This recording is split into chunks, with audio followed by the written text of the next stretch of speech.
Hello all. एक arithmetic progression का question हमारे सामने है। क्वेश्चन को समझते हैं और देखते हैं कि हम इसको कैसे सॉल्व कर सकते हैं। तो एक एपी है जिसमें A1 से लेके A21 तक यानी 21 टर्म्स हैं। और उस एपी के बारे में एक और फैक्ट हमें दिया हुआ है कि उस एपी के अगर हम कॉन्जिक्यूटिव टर्म्स को ले, यानी अगर A1 और A2 ले, उसके बाद A2 और A3 ले, तो उन कॉन्जिक्यूटिव टर्म्स के रेसिप्रोकल का जो प्रोडक्ट है उसका हम सम करें इन्हीं 21 टर्म्स का, तो वो 4/9 के बराबर आता है। और एक चीज और दी हुई है कि अगर हम रेगुलर सम करें एपी का, यानी A1 से लेके A21 तक, तो उसका सम 189 आता है। अब हमसे सवाल पूछा गया है कि बताइए A6 और A16 टर्म का प्रोडक्ट कितना होगा। तो देखिए सवाल थोड़ा घुमा के दिया गया है। अल्टीमेटली अगर हमें इस किसी भी अर्थमेटिक प्रोग्रेशन में उसकी पहली टर्म और उसका कॉमन डिफरेंस हम निकाल ले तो प्रॉब्लम सॉल्व हो जाता है। फिर आप A6 टाइम्स A16 पूछो, या फिर कुछ और पूछो, A5 प्लस A15 पूछो, कुछ भी पूछ सकते हो आप।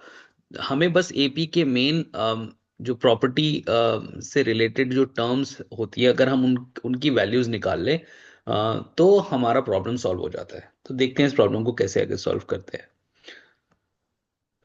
तो देखिए सबसे इंटरेस्टिंग इस क्वेश्चन में ना, ये जो रेसिप्रोकल वाली सिचुएशन जो हमें दी हुई है, यानी 1/an+1 वो 4/9 के बराबर दिया हुआ है, राइट। तो पहले तो हम देखते हैं कि इसके साथ हम क्या ट्रीटमेंट कर सकते हैं ताकि ये क्वेश्चन थोड़ा खुल जाए। तो देखो, सबसे पहले तो बिल्कुल लेमैन टर्म्स में मैंने इस सम को लिख दिया है कि 1/an 1/an times an+1 and the summation when it goes from 1 to 20। उसको हम लिखेंगे कैसे? उसको सिंपली आप ऐसे ही लिख सकते हैं, 1/a1। उसको आप सिंपली, जैसे मैं एनोटेट करके आपको दिखाता हूँ, राइट। देखिए ये आपका फर्स्ट टर्म हो जाएगा, ये आपका सेकंड टर्म हो जाएगा, ठीक है, ये आपका थर्ड टर्म हो जाएगा। इसी तरह अगर इसमें n = 20 और आखिरी टर्म में डालेंगे तो आपका पहला टर्म हो जाएगा A20, और आखिरी टर्म इस प्रोडक्ट का हो जाएगा A21, राइट। तो हमने यहाँ पे एक चीज, अब आगे बढ़ने से पहले हम ये मान लेते हैं कि हमारा फर्स्ट टर्म तो A1 है। अब एपी में एक और चीज इंपॉर्टेंट होती है, वो है कॉमन डिफरेंस, यानी हर कॉन्सिक्यूटिव टर्म के बीच में वो कांस्टेंट क्या हम ऐड करेंगे। वो डी पॉजिटिव भी हो सकता है, नेगेटिव भी हो सकता है, बट वो क्या ऐड करेंगे कि वो एक कंसिस्टेंट एपी बने। ठीक है, तो मैंने मान लिया कॉमन डिफरेंस डी है। अब आगे बढ़ते हैं। अब देखिए कि जो मैंने इस स्टेप में जो ये जो स्टेप था ना, जिसमें A1+A2 A2+A3 A3+A4 है, इसको अब मैंने थोड़ा डिफरेंटली लिख दिया है in terms of A1 and D, right. अब देखिए A1 और A2 को मैंने A1+D लिख दिया है, ओके। इसको मैंने लिख दिया है A1+D। यहाँ पे मैंने A2 को वापस A1+D लिख दिया है, और A3 को लिखा है A1+2D, राइट। A3 को यहाँ लिखा है A1+2D, A4 को लिखा है A1+3D, राइट। इसी तरीके से आखिरी टर्म में मैंने A20 को लिख दिया है A1+19D, बिकॉज किसी भी एपी का एक जनरल टर्म होता है A1+n-1D। ये आप लोगों को पता होगा अगर आपने अर्थमेटिक प्रोग्रेशन के काफी क्वेश्चंस किए हैं। और ये आखिरी टर्म है A1+20D, ठीक है। तो जब मैंने इसको ऐसे लिख दिया, अब हम कुछ इंटरेस्टिंग बिहेवियर के बारे में स्टडी करते हैं। अब देखिए कभी भी दो कॉन्जिक्यूटिव टर्म है ना, उनको हम one term minus the other term लिख सकते हैं, बट ऊपर न्यूमरेटर में कुछ आ जाएगा। कहने का मतलब ये है कि अगर आप आगे देखेंगे मैं क्या कह रहा हूं, कि notice that 1/A1+A1+D can be written as 1/A1 - A1+D। मतलब अगर आप इस चीज को देखिए, अगर मैं क्या कह रहा हूं, अगर आप देखिए, ये हमारा टर्म था A1+A1+D, करेक्ट। उसको अगर मैं सेपरेट आउट कर दूं, तो अगर आप वापस इसका एलसीएम लेंगे तो A1+A1 टाइम्स A1+D ही आएगा, राइट। और ऊपर आपका यहाँ पे आ जाएगा A1+D, और यहाँ पे आ जाएगा -A1, राइट। यहाँ पे इस जगह पे आपका A1+D आ जाएगा, और यहाँ पे A1 आ जाएगा। तो कट, सब कुछ कट के आपके पास न्यूमरेटर में डी की वैल्यू आ जाएगी, जिस डी को मैंने कॉमन बाहर दिखा दिया है। तो उसका मतलब अगर मुझे ये एपी का सम दिखाना है इक्वल टू 4/9, तो मैं उसको इस एक्सप्रेशन में दिखा सकता हूं। लेकिन अगर मैं ऐसे लिखूंगा तो मैं देख रहा हूं एक डी बाहर कॉमन आ रहा है, तो इस पूरे एक्सप्रेशन में एक डी बाहर कॉमन आ जाएगा, जो कि मेरे सम में है नहीं। तो मुझे इस पूरे सम को मैं इस तरीके से लिख सकता हूं, बशर्ते मैं उसको एक डी से डिवाइड कर दूं। अब देखिए अगले स्टेप में मैंने वही किया है।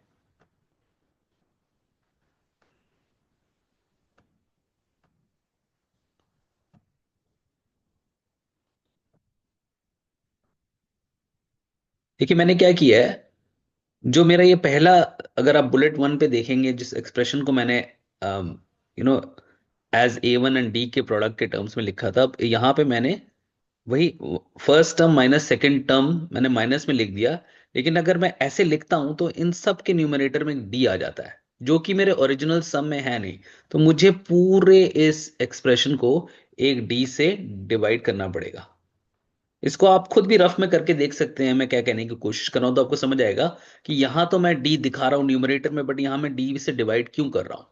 वो मैं यहां न्यूमरेटर में डी इसलिए दिखा रहा हूं क्योंकि मैं कह रहा हूं कि 1/A1 + A1 प्लस डी को मैं ऐसे लिख सकता हूं। इसका ऊपर के सम से कोई लेना देना नहीं है, ये मैं बस एक एक्सप्रेशन एक्सप्लेन कर रहा हूं कि इसको कैसे लिख सकता हूं। उसी तरह मैं अगर इस सम को first term minus second term के सब्ट्रैक्शन में लिखूं, तो अगर मैं इसको वापस कंसोलिडेट करूं तो सबके ऊपर एक डी आ जाएगा। तो उस डी को निगेट करने के लिए, उसको उसको न्यूट्रलाइज करने के लिए मुझे एक डी से डिवाइड करना पड़ेगा। ठीक है।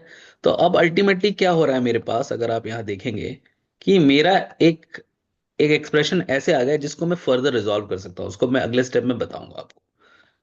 आगे बढ़ते हैं।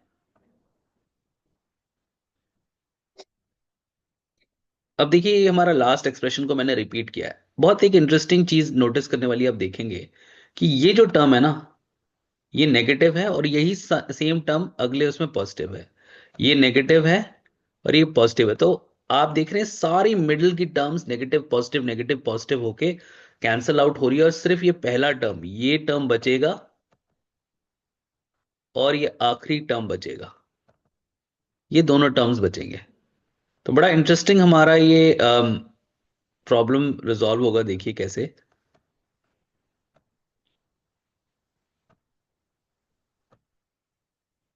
ये देखिए सब कुछ कैंसल आउट हो गया, तो मेरा अब प्रॉब्लम बड़ा सिंपली इस इस फॉर्मेट में आ गया है। अब तो काफी एल्जेब्रिक हो गया है प्रॉब्लम। तो इसको हमें सॉल्व करना है। अब मैं 1/A1 - 1/A1 + 20 डी का एलसीएम ले लूंगा, तो वो ऐसे आ जाएगा, और आगे हम इसको सॉल्व करते चले जाएंगे। तो देखिए ये वापस से मैंने रिपीट किया, ये डी और ये डी कट जाएगा, तो मेरा एक्सप्रेशन अब ऐसे आ जाएगा। अब इस चीज को मैं और सिंप्लीफाई करूंगा, तो मैं A1 × A1 + 20 डी को मैं ऐसे लिख सकता हूँ। क्रॉस मल्टीप्लाई किया है मैंने सिंपली, और कुछ नहीं किया। 9 × 20/4, और इसको मैं आगे जाके दिखाऊंगा, तो ये मेरी पहली इक्वेशन बन जाएगी of A1 in terms of A1 and 20, in terms of A1 and D, sorry. तो ये मेरी पहली इक्वेशन बन गई। अभी क्वेश्चन मेरा सॉल्व नहीं हुआ है। अब अब मैं आगे बढ़ता हूं, और मैं दूसरा जो फैक्ट दिया है क्वेश्चन में उसको यूज करता हूं, जिसमें जो एपी का जनरल सम है, that is from term A1 to 20 first term, वो दिया हुआ है। अब हम उस पर आ जाते हैं। तो हमें पता है सम ऑफ एन एपी का फॉर्मूला क्या होता है, n/2, 2 times of first term plus n - 1 D. I am sure अगर आप ये प्रॉब्लम कर रहे हैं तो उस फॉर्मूले को मुझे रिपीट करने की जरूरत नहीं है, बट फिर भी मैंने आपको बताया कि it's n/2, 2 times of A1 + n - 1 D, and remember it is the sum of first n terms, right. और वही हमें सवाल में दिया हुआ है, तो वो हमें 189 के बराबर दिया हुआ है। इसको हम आगे सॉल्व करते हैं, तो मेरे पास वंस अगेन एक एक्सप्रेशन आ जाएगा। अब ध्यान से देखिए स्टेप को।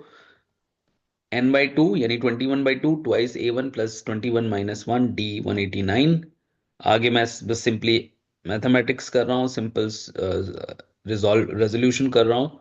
तो यहाँ पे मेरे पास एक एक्सप्रेशन आ जाएगा 2A1 + 20 डी = 18। उसका उसमें 2 कॉमन लेके मैं आगे सॉल्व करूंगा, तो मेरे पास एक दूसरा एक्सप्रेशन आ जाएगा A1 + 10 डी = 9। ये मेरी दूसरी इक्वेशन आ गई। अब आप देखेंगे कि मेरे पास दो वेरिएबल्स है, दो इक्वेशंस हैं, देखते हैं इसको आगे कैसे सॉल्व करते हैं। अब तो सिंपल मैथमेटिक्स है। यहां पे मैं क्या कर रहा हूं, डी को ए वन की टर्म्स में लिख दे रहा हूं, ठीक है। और अब मैं वापस अपनी पहली इक्वेशन ले आया जो मैंने पहले ड्राइव करी थी। अब यहां पे मैं डी को ए वन के टर्म्स में मैंने जो रिलेशनशिप निकाली है उसको सब्सटीट्यूट करूंगा। कैसे करूंगा, इस स्टेप में देखिए, अगर मैं वापस से एनोटेट दिखाऊं आपको, इस स्टेप में 10 डी है और मेरे पास यहाँ 20 डी है।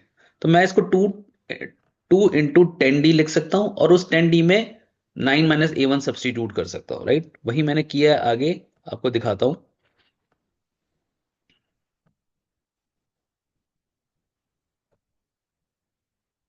तो देखिए यहाँ पे मैंने 20 डी को 2 × 10 डी लिख दिया। अब आगे मैंने क्या किया है, उस 10 डी की जगह जो मैंने एक डेरिवेशन निकाली थी, रिलेशनशिप निकाली थी, सॉरी, बिटवीन डी एंड ए, उसको मैंने डी डी को यहाँ डी का in terms of A relationship को पुट कर दिया है।